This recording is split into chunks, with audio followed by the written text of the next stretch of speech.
ان اللہ یأمر بالعدل والإحسان وإیتاء ذی القربى وینہی عن الفحشاء والمنکر والبغی یعظکم لعلکم تذکرون۔ اس آیت کو اس لیے بھی جمعے کے خطبے میں شامل فرمایا ہوگا کہ جمعے کے خطبے میں عام طور سے ایک بڑا مجمع ہوتا ہے، اور وہ بڑا مجمع اس آفاقی اصول کو سنے، سمجھے، اس پر عمل کرے۔ اس میں ایسے اصول بیان کیے گئے ہیں کہ اگر کوئی ملک اس پہ عمل پیرا ہو تو ملک میں امن و شانتی اور سکون پیدا ہو جائے گا۔ اگر کوئی معاشرہ اس پر عمل پیرا ہو تو معاشرہ سکون کا گہوارہ ہو جائے گا۔ اگر کوئی خاندان اس پر عمل کرے تو خاندان جنت نشاں ہو جائے گا۔ اس آیت کے نازل ہونے کے بعد کئی لوگوں نے اس آیت کی وجہ سے ایمان کو قبول کیا۔ حضرت اقسم سیفی رضی اللہ تعالیٰ عنہ کے بارے میں آتا ہے کہ ان کو خبر پہنچی کہ قریش میں محمد نامی ایک شخص ہے جنہوں نے نبوت کا دعویٰ کیا۔ انہوں نے یہ کہا اپنے قبیلے والوں سے کہ میں جاتا ہوں، جائزہ لیتا ہوں، دیکھتا ہوں محمد جھوٹے ہیں یا سچے۔ قبیلے والوں نے کہا کہ آپ ہمارے سردار ہیں، آپ نہ جائیں، بلکہ ہم میں سے کسی ایک دو کو کیا انتخاب کریں اور اسے بھیج دیں۔ اس مشورے کو انہوں نے پسند کیا اور اقسم سیفی رضی اللہ تعالی عنہ نے دو ذہین ترین انسان کو بھیج دیا نبی پاک صلی اللہ علیہ وسلم کے پاس، اور کہا کہ ان سے صرف دو سوال کرنا ہے محمد صلی اللہ علیہ وسلم سے، من انت ما انت، یہ دو سوال کرنا ہے۔ من انت، تم کون ہو، ما انت، تم کیا، اتنا ہی سوال کرنا۔ وہ دونوں شخص آئے اور نبی پاک صلی اللہ علیہ وسلم کے دربار میں حاضر ہوئے اور بتایا کہ ہمارے سردار نے آپ کے پاس بھیجا ہے یہ دو سوال لے کر کے، من انت وما انت۔ نبی پاک صلی اللہ علیہ وسلم نے کہا جہاں تک کہ پہلا سوال ہے من انت یعنی تم کون ہو، اس کا جواب یہ ہے کہ میں محمد بن عبداللہ کا بیٹا محمد ہوں۔ آگے رسول اللہ صلی اللہ علیہ وسلم نے کچھ بھی نہیں کہا۔ اور جہاں تک کہ دوسرا سوال ہے وما انت یا ما انت، تم کیا ہو، تو اس کا جواب یہ ہے کہ میں محمد رسول اللہ اللہ کا رسول محمد ہوں۔ اتنا بتایا، اس کے بعد رسول اللہ صلی اللہ علیہ وسلم نے کہا کہ میری دعوت یہ ہے ان اللہ یأمر بالعدل والإحسان وإیتاء ذی القربى وینہی عن الفحشاء والمنکر والبغی۔ آپ صلی اللہ علیہ وسلم نے یہ آیت تلاوت کی تو ان لوگوں نے کہا کہ ایک بار اور تلاوت کر دیں۔ آپ صلی اللہ علیہ وسلم نے ایک بار اور تلاوت کی، انہوں نے کہا ایک بار اور پڑھ دیتے تو ٹھیک تھا، آپ صلی اللہ علیہ وسلم نے ایک بار اور پڑھا۔ اس طریقے سے کتابوں میں آتا ہے کئی بار انہوں نے ریپیٹ کروایا۔ رسول اللہ صلی اللہ علیہ وسلم پڑھتے رہے، وہ دہراتے رہے، یہاں تک کہ جب ان کو ازبر ہو گیا تب وہ اقسم سیفی کے پاس گئے اور کہا کہ محمد کے پاس صلی اللہ علیہ وسلم ان کے پاس میں گیا تھا تو پہلے سوال کا جواب تو انہوں نے بہت ہی مختصر دے دیا۔ اور یہ آپ لوگوں کو معلوم ہوگا کہ اہل عرب میں خاندان کی بہت اہمیت ہوتی ہے۔ رسول اللہ صلی اللہ علیہ وسلم نے اپنا حسب و نسب نہیں بیان کیا، تو ان لوگوں نے اپنے سردار سے کہا کہ پہلے سوال کا جواب بہت ہی کم دیا، انہوں نے کہا کہ میں محمد بن عبداللہ ہوں، اتنا ہی کہہ کے خاموش ہو گئے۔ بعد میں نے لوگوں سے پوچھا کہ ان کا خاندان کیا، تو لوگوں نے بتایا تو معلوم ہوا کہ بہت شریف خاندان سے اور بہت عظیم خاندان کے فرد ہیں یہ۔ اور دوسرے سوال کا جواب انہوں نے یہ دیا کہ میں اللہ کا رسول ہوں اور میری یہ دعوت ہے، اور اس آیت کو انہوں نے سنا دیا ان اللہ یأمر بالعدل والإحسان وإیتاء ذی القربى وینہی عن الفحشاء والمنکر والبغی یعظکم لعلکم تذکرون۔ یہ آیت ہر جمعے کے خطبے میں پڑھی جاتی ہے۔ یہ آیت سننا تھا کہ اقسم سیفی نے کہا کہ جلدی کرو اور چلو ہم ایمان لے آئیں جا کر کے۔ اب جو ہوا سو ہوا، یہ محمد جو ہے وہ اللہ کے نبی ہی ہے، کسی انسان کا کلام نہیں ہو سکتا ہے، اتنے بلند پایا باتیں بیان کرنا کسی انسان کا کلام نہیں ہو سکتا، اس لیے جلد کرو اور ایسا نہ ہو کہ ہم سے لوگ سبقت لے جائیں۔ اور پورے قبیلہ کے ساتھ اقسم سیفی رضی اللہ تعالیٰ عنہ آئے اور ایمان قبول کی۔ اس آیت کے تعلق سے اور بھی بہت ساری باتیں ہیں، بلکہ یہ آیت جب ابو جہل کے کانوں میں پہنچی تو وہ کچھ دیر تک گردن نیچی کیے جھکائے رہا اور اس نے کہا ان الہہ لیأمر بمکارم الاخلاق، کہ بے شک محمد کے جو رب ہیں یہ مکارم اخلاق کی دعوت دیتے ہیں۔ اب میں بات بتا دوں کہ ابو جہل جو ہے یہ دنی نہیں تھا، دنات پسند نہیں تھا۔ یہ ابو جہل اگرچہ اسلام کو مخالف ہے، رسول اللہ صلی اللہ علیہ وسلم کو مخالفت میں ساری زندگی گزارا، لیکن اس کے اندر کمینگی نہیں تھی، اس کے اندر دلیری تھی، شجاعت تھی، اچھائیوں کو پہچاننے والا تھا۔ یہ الگ بات ہے کہ اس کے نصیب میں اسلام نہیں تھا، ورنہ ابو جہل جو ہے، ابو لہب اور ابو جہل میں ایک بہت بڑا فرق یہ تھا کہ ابو لہب دنات پسند تھا، بزدل تھا، کمزور تھا دل کے اعتبار سے، اور ابو جہل کے اندر یہ خوبیاں تھی کہ وہ دلیر تھا، بہادر تھا، اور بھی بہت ساری خوبیوں کا وہ حامل تھا۔ ممکن ہے رسول اللہ صلی اللہ علیہ وسلم ان خوبیوں کی وجہ سے اس کے لیے دعا کی تھی، اس کے مقدر میں ایمان نہیں تھا۔ تو وہ اس آیت کے سننے کے بعد اس نے کہا کہ ان الہہ لیأمر بمکارم الاخلاق، کہ محمد کا رب مکارم اخلاق کی دعوت دیتا ہے۔ وہ ایمان نہیں قبول کیا، الگ بات۔ ولید بن مغیرہ کے بارے میں بھی آتا ہے، رسول اللہ صلی اللہ علیہ وسلم کے پاس مصالحت کے لیے، کسی اور کام کے لیے ولید بن مغیرہ آیا، بہت دیر تک بات ہوئی، تو رسول اللہ صلی اللہ علیہ وسلم نے کہا میری دعوت بھی سن لو، اور آپ صلی اللہ علیہ وسلم نے یہی آیت تلاوت کی، ان اللہ یأمر بالعدل والاحسان وایتاء ذی القربى وینہی عن الفحشاء والمنکر والبغی۔ یہ سننے کے بعد ولید بن مغیرہ کا چہرے کا رنگ بدل گیا، اور اس نے جو اس وقت جملے کہے وہ یہ ہے کہ ان لہ لحلاوہ وان علیہ لطلاوہ وان اصلہ لمورق وَإِنَّ أَعْلَاهُ لَمُثْمِرُ وَمَا هُوَ لِقَوْلِ بَشَرٍ۔ اس نے کہا کہ ان لہ لحلاوہ، کی اس کلام کی عجبی چاشنی ہے،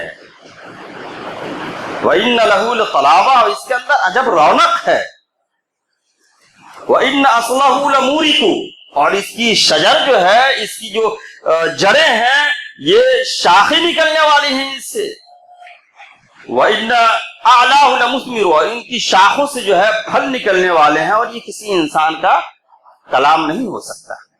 اور لمبا چوڑا واقعہ ہے کہ جب وہ رسول اللہ صلی اللہ علیہ وسلم کے پاس سے واپس جانے لگا تو لوگوں نے کہا ولید جس شکل کے ساتھ تم گئے تھے اس شکل سے واپس نہیں آئے ہو۔ بہرحال یہ ان لوگوں کے احساسات ہیں جو ایمان قبول نہیں کر سکے۔ عثمان بن مظعون رضی اللہ تعالیٰ عنہ کے بارے میں بھی آتا ہے، انہوں نے کہا کہ لوگ ایمان لا رہے تھے تو میں بھی ایمان لے آیا شرما حضوری میں، ایمان میرے دل میں راسخ نہیں ہوا تو لوگ لا رہے تھے تو لے آیا۔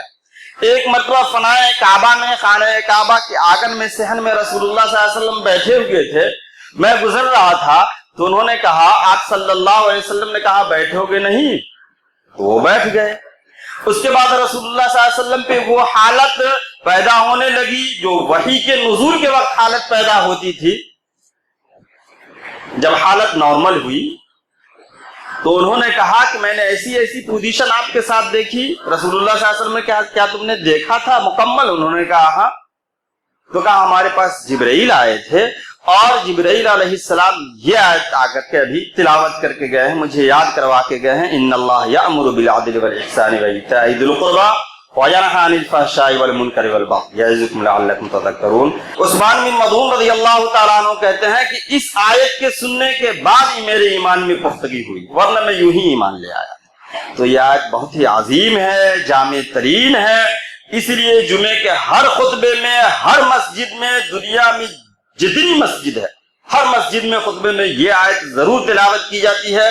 دوسرے خطبے میں بے شک اللہ تعالیٰ عدل کا حکم دیتا ہے، احسان کا حکم دیتا ہے، قرابت داروں کے ساتھ حسن سلوک کرنے کا حکم دیتا ہے، اور پھر ان تین چیزوں سے روکتا ہے۔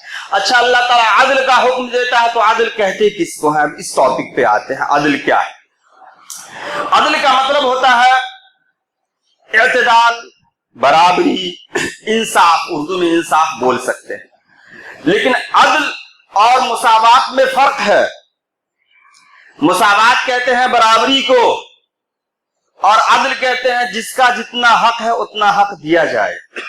دنیا والوں نے بہت واویلا کیا ہے مسلمان کے وراثت کے سسٹم پہ، کہ لڑکیوں کو کم لڑکوں کو زیادہ دیا جاتا ہے، مساوات یہ ہے، انصاف یہ ہے کہ آدھا آدھا دیا جائے. یہ الگ ٹاپک ہے، اس پہ الگ باتیں کی جا سکتی ہے، لیکن ایک بات یہاں پہ میں بتا دوں کہ اسلام کا نظام یہ ہے کہ جس کی جتنی ذمہ داریاں ہیں ان کو اتنے حقوق دیے جائیں.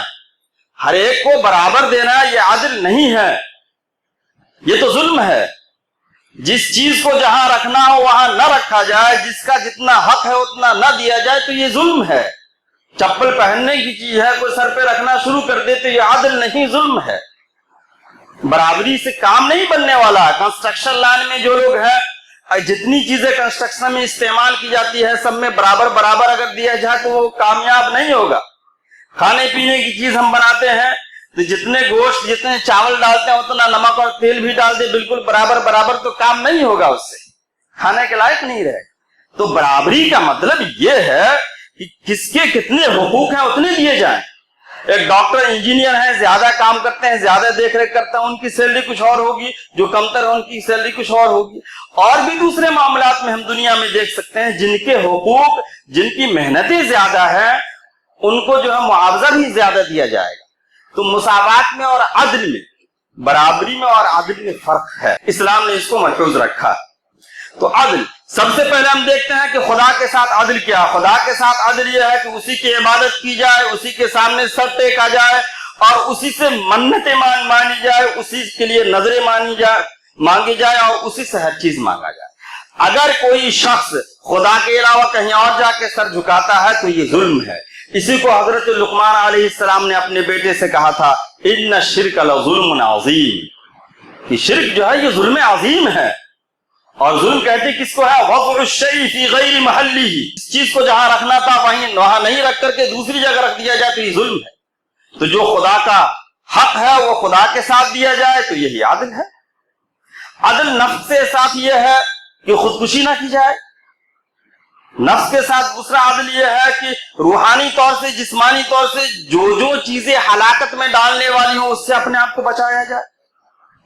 معاشرے کے ساتھ عدل ہے کہ معاشرے میں لوگوں کے ساتھ ہمدردی، صلہ رحمی کیا جائے.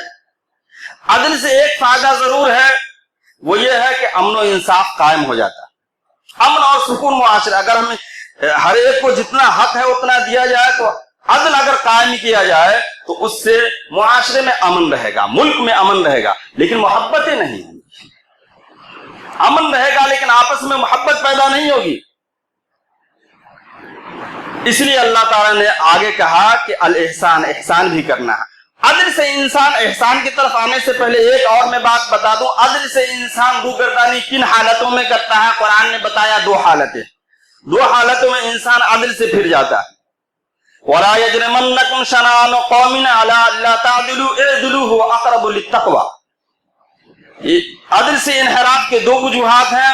ایک وجہ یہ ہے کہ مفاد پرستی، اپنا فائدہ ہو یا اپنے قرابت داروں کا فائدہ ہو، اپنے رشتہ داروں کا فائدہ ہو تو اس وقت انسان عدل سے پھر جاتا ہے. یا کسی قوم کی، کسی شخص کی دشمنی کی وجہ سے انسان عدل سے پھر جاتا ہے. اس لیے قرآن نے کہا کہ دیکھو کسی قوم کی، کسی شخص کی دشمنی کی بنیاد پہ تم عدل سے نہ پھرو. عدل سے میں نے بتایا کہ امن تو قائم ہوگا لیکن محبتیں پیدا نہیں ہوں گی. محبتیں پیدا کرنے کے لیے الاحسان ہے، احسان کرنا ضروری ہے. احسان اگر کریں گے، اگر ہمارا حق جتنا ہے اتنا لے لیا، اس کا حق جتنا اتنا دے دیا تو یہ عدل ہے، امن ہوگا. لیکن اپنے حق سے ہم دستبردار ہو گئے اور دوسرے کو دے دیا تو یہ احسان ہے. ایک شاعر مر گئے، اس کے دو بچے تھے، دو مکان تھے، دونوں بچوں کو ایک ایک مکان مل گیا. ایک بہت قیمتی، ایک کم قیمتی تھا. عدل یہ ہے کہ جس کا زیادہ قیمتی ہے وہ کچھ پیسے اس میں سے نکال کر کے اتنے پیسے اس کو دے دے تاکہ عدل ہو جائے. لیکن احسان یہ ہے کہ جس کو کمتر مکان ملا وہ یہ کہے کہ تم وہ رکھ لو، ہم اسی پر زندگی گزار لیں گے. یہ احسان. احسان کرنے سے محبتیں پیدا ہوتی ہے اور عدل کرنے سے امن قائم ہوتا ہے. احسان کی اور صورتیں ہو سکتی ہیں.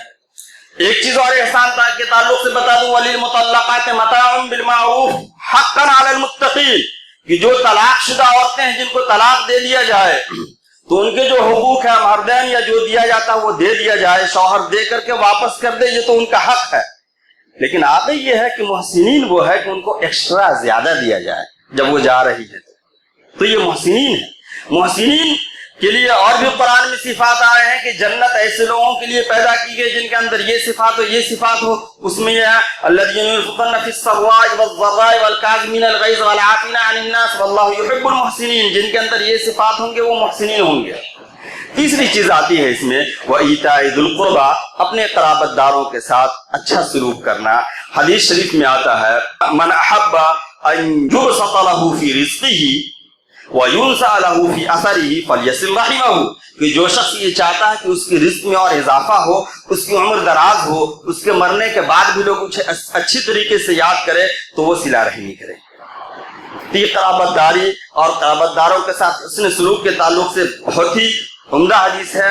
قرابت داروں کے ساتھ ہمیشہ اچھا سلوک کرنا چاہیے. نبی پاک صلی اللہ علیہ وسلم کی احادیث سے بھی معلوم ہوتا ہے.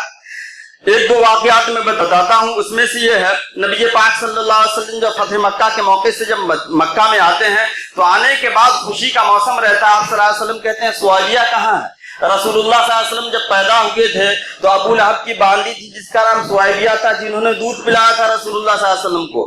تو دودھ مائی تھی، رسول اللہ صلی اللہ علیہ وسلم کی ماں تھی جنہوں نے دودھ پلایا تھا. آپ صلی اللہ علیہ وسلم مکے میں بھی تھے تب بھی ان کی دیکھ ریکھ کیا کرتے تھے، ان کے گھر کا جا کے کام کیا کرتے تھے. اور جب مدینے میں آ گئے تو جو بھی مدینے سے مکہ آتا تھا تو کچھ تحفے تحائف بھیج دیتے تھے. فتح مکہ کے موقع سے رسول اللہ صلی اللہ علیہ وسلم نے ان کو ڈھونڈا، وہ کہیں کہ وہ تو انتقال کر گئی. کہا ان کا صاحبزادہ مسرور ہے، کہا وہ بھی چلے گئے. آپ صلی اللہ علیہ وسلم نے کہا وہ اگر زندہ ہوتے تو ان کے ساتھ میں حسن سلوک کرتا. رسول اللہ صلی اللہ علیہ وسلم کچھ دن تک فتح مکہ کے موقع سے وہاں رہے. جنگ حنین واقع ہوئی. جنگ حنین میں بہت سارے قیدی آئے ثقیف و حوازن کے. 6000 قیدی تھے. رسول اللہ صلی اللہ علیہ وسلم بیٹھے ہوئے تھے تو ایک صاحب آیا اور کہے کہ ایک معمر خاتون آپ سے ملنا چاہتی ہیں اور وہ یہ کہتی ہیں کہ میں ان کی بہن ہوں، محمد کی بہن ہوں. رسول اللہ صلی اللہ علیہ وسلم نے کہا میں تو اکلوتا بیٹا ہوں، میری کوئی بہن نہیں ہے. اچھا بھیجو. جب وہ آئی تو انہوں نے کہا کہ میں حلیمہ کی بیٹی ہوں، شیمہ. تو رسول اللہ صلی اللہ علیہ وسلم نے بٹھایا اور کہا کہ ٹھیک ہے. ان کے ساتھ انعام و اکرام کیا اور یہ کہا کہ اگر تم رہنا چاہو تو میرے پاس رہو، میں تمہاری کفالت کرتا ہوں، اور جانا چاہو تو جا سکتی ہو. آپ صلی اللہ علیہ وسلم نے اپنی چادر بچھایا تھا ان کو بیٹھنے کے لیے. شیمہ جب جانے لگی تو آپ صلی اللہ علیہ وسلم نے 200 بکریاں اور بہت سارے تحائف دے کر کے واپس کر دیے کہ جاؤ جب تم اپنے قبیلے میں جانا چاہتی ہو. وہ کچھ دیر تک گئی اور اس کے بعد واپس آنے لگی تو رسول اللہ صلی اللہ علیہ وسلم نے کہا کیا بات ہے، کیوں واپس آ گئی؟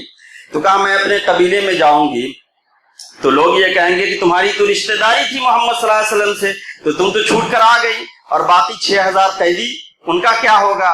یہ سوچ کر کے میں واپس آ گئی ہوں.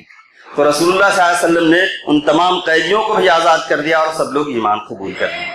تو رسول اللہ صلی اللہ علیہ وسلم کی زندگی سے بھی قرابت داروں کے ساتھ کیسا سلوک کرنا چاہیے وہ ہمیں ملتا ہے. ایک اور حدیث میں بیان کر دوں اس تعلق سے. رسول اللہ صلی اللہ علیہ وسلم نے یہ کہا، عام طور سے یہ ہمارے معاشرے میں ہوتا ہے اس لیے حدیث میں بیان کر دوں. رسول اللہ صلی اللہ علیہ وسلم نے یہ کہا کہ من ابتلی بشیء من البنات فصبر علیہن کن لہ حجابا من النار، کہ جو شخص ان لڑکیوں کی وجہ سے کسی مصیبت میں مبتلا ہو اور وہ ان مصائب پر صبر کرے تو ان مصیبتوں پر صبر کرنے کی وجہ سے وہ قیامت کے دن جہنم سے یہ لڑکیاں آڑ بن جائیں گی اس کے لیے. ان لڑکیوں کی تفسیر میں شارحین حدیث بتاتے ہیں کہ بیٹیاں ہیں، بہنیں ہیں. بسا اوقات ایسا ہوتا ہے کہ بہنیں یا بیٹیاں بیوہ ہو کر کے یا مطلقہ ہو کر کے کسی وجہ سے آ جاتی ہیں اور اسے ہمیں اپنے گھر میں رکھنا پڑتا ہے، ان کی دیکھ ریکھ کرنی پڑتی ہے. اگر ان کی وجہ سے کوئی مصیبتوں میں مبتلا ہوتا ہے، پریشانیوں میں، تو جنت کے لیے سمجھیے خوشخبری ہے. اب ہم بس ان 3 چیزوں کے تعلق سے تھوڑی سی اور باتیں میں بتا دوں کہ وہ منہیات ہیں جن سے منع کیا گیا ہے. وَيَنْهَا عَنِ الْفَحْشَاءِ وَالْمُنْكَرِ وَالْبَغْيِ، کہ اللہ تعالیٰ جو ہے 3 چیزوں سے منع کرتا ہے. 3 چیزوں کا حکم، ایک عدل، دوسرا احسان، اور تیسرا قرابت داروں کے ساتھ اچھا سلوک. اور 3 چیزوں سے منع کرتا ہے وہ یہ ہے کہ فحش یا فحش ہر اس کام کو کہتے ہیں جو بے انتہا بے حیائی پر مبنی، اس کا ایک لمیٹیشن نہیں دیا جا سکتا. آج اس دور میں کوئی اور چیز فحش ہے، اس سے پہلے کچھ اور تھی، اس کے بعد اللہ نہ کرے حالات اور برے ہوں تو اور بری چیزیں ہو جائیں گی. اور منکر ان برائیوں کو کہتے ہیں جو برائیاں تمام انبیاء کرام کے یہاں ان کی شریعت میں وہ برائی مانی جاتی ہے اور ہماری شریعت میں بھی. اس لیے منکر کا جو لفظ ہے انکر ینکر، انکار کی معنی آتی ہے انکار کرنا. منکر کہتے ہیں ایسی شے کو جس کو ایک اچھا انسان دیکھنے کے بعد انکار کر دے، اس سے میرا کوئی تعلق نہیں. تو فحشا کہتے ہیں ایسی برائی کو جو بداہتن بھی برائی ہو، اس کے اندر ننگاپن ہو، اور بھی بہت ساری چیزیں آ سکتی ہیں. فحشا میں کوئی ضروری نہیں ہے بیان کی جائے. منکر کہتے ہیں ایسی چیز کو جو تمام شریعتوں میں سے برا سمجھا گیا ہو اگرچہ لوگ اس میں ملوث ہو. اور تیسری چیز آتی ہے بغض، کہ اللہ تعالیٰ بغاوت سے منع کرتا ہے. بغاوت میں بہت ساری قسمیں ہیں. اللہ کے خلاف بھی لوگ بغاوت کرتے ہیں جو خدا کے قانون کو نہیں مانتے ہیں یا غیروں کے قانون پر برضا و رغبت راضی ہو جاتے ہیں. اور بھی بغاوت ظلم عدوان لوگوں کے خلاف ہے. ایک آیت میں بیان کر دو اس پہ لوگوں کے تعلق سے، بغاوت کے تعلق سے. اذ دخلوا علی داود ففزع منهم قالوا لا تخف خصمان بغى بعضنا على بعض. کہ جب حضرت داؤد علیہ السلام اپنے چیمبر میں تھے، اپنے بیٹھے ہوئے تھے، کہ دو لوگ جو ہے وہ ڈائریکٹ آ گئے. حضرت داؤد علیہ السلام گھبرا گئے کہ کہاں سے آ گئے. تو انہوں نے یہ کہا کہ ایسا ہے کہ ان دونوں میں سے ایک نے دوسرے پہ بغاوت کیا ہے، ہمارے درمیان فیصلہ کر لیجئے. اور بغاوت یہ تھی کہ ایک بھائی کے پاس 99 دمبیاں تھی اور ایک کے پاس ایک تھی. تو انہوں نے کہا تھا کہ وہ جو تمہارے پاس ایک ہے وہ بھی مجھے دے دو تو میرے پاس 100 ہو جائے گی. تو اللہ تعالیٰ نے جو یہ آیت سورہ نحل میں نازل فرمائی ہے کہ ان اللہ یأمر بالعدل والاحسان وایتاء ذی القربى وینہی عن الفحشاء والمنکر والبغی یعظکم لعلکم تذکرون، کہ بے شک اللہ تعالیٰ تمہیں عدل کا، احسان کا، قرابت داروں کے ساتھ اچھا سلوک کرنے کا حکم دیتا ہے، اور اللہ تعالیٰ تمہیں فحشا سے، فحش باتوں سے، منکر باتوں سے اور بغاوت سے روکتا ہے. اللہ تعالیٰ تمہیں یہ نصیحت اس لیے کرتا ہے تاکہ تم تذکر حاصل کر سکو، نصیحت حاصل کر سکو. وآخر دعوانا الحمدللہ رب العالمین.